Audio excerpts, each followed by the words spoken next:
से आपको बताए थे। और अमर सिंह अपने पिता की जितना बहादुर था, योग्य पिता का योग्य पुत्र था अमर सिंह। और जैसे अमर सिंह राजा बना, वापस अकबर ने उधर से हमले वापस करने शुरू किए, लेकिन अमर सिंह अधीनता स्वीकार करने वाला बंदा नहीं था। उधर अकबर की डेथ हो जाती है 1605 में। अकबर की जगह नए मुगल बादशाह आ गया जहांगीर।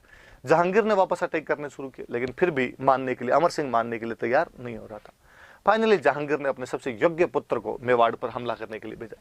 1613 में खुर्रम, जिसको आप शाहजहां के नाम से जानते हो, खुर्रम को हमला करने के लिए भेजा गया। खुर्रम तू जा और तू जाके देख इस बार। शाहजहां को यहां पर भेजा गया।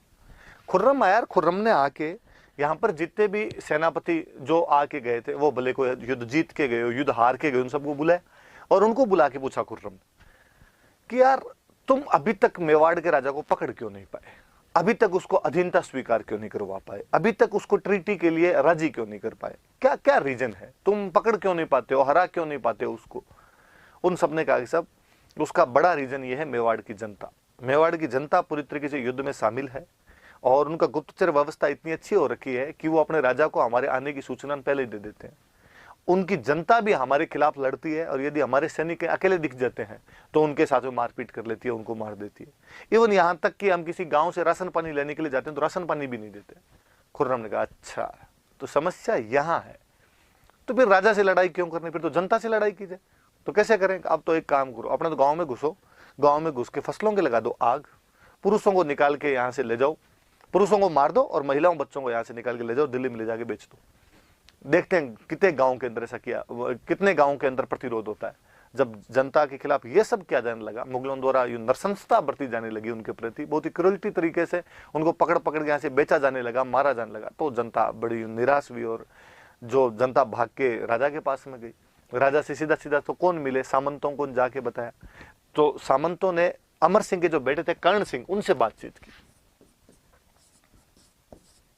और कर्ण सिंह जी का कि युवराज इतने सालों तक हमने आपका साथ दिया था, कब 1527 में खानवा के युद्ध से मुगलों के खिलाफ लड़ने लगे थे, लगभग 90 साल का टाइम हो गया, हम लगातार लड़ भिड़ रहे हैं, हमने कभी भी पीछे नहीं हटे। आप यदि लड़े तो हम आपके साथ में कंधे से कंधा मिलाकर लड़ते रहे, पर अब नहीं पार पड़ रही, लुगाई टावरों तक की बात आ गई है, अब कुछ ना कुछ किया जाना चाहिए।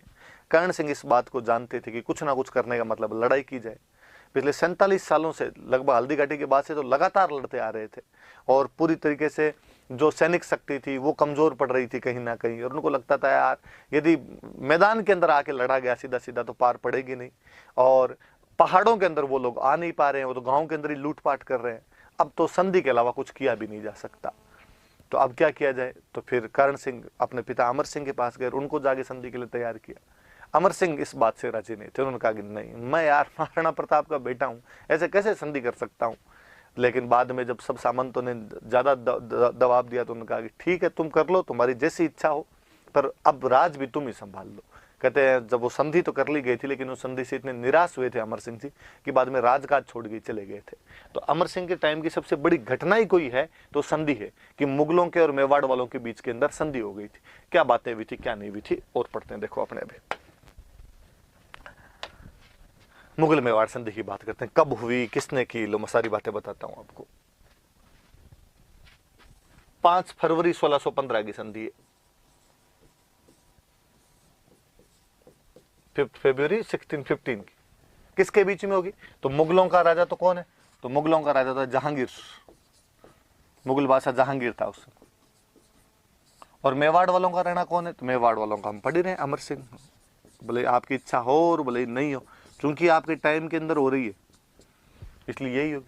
वैसे मुगलों की तरफ से कौन बातचीत करने के लिए कौन आया हुआ था, तो मुगलों की तरफ से बातचीत करने के लिए खुर्रम,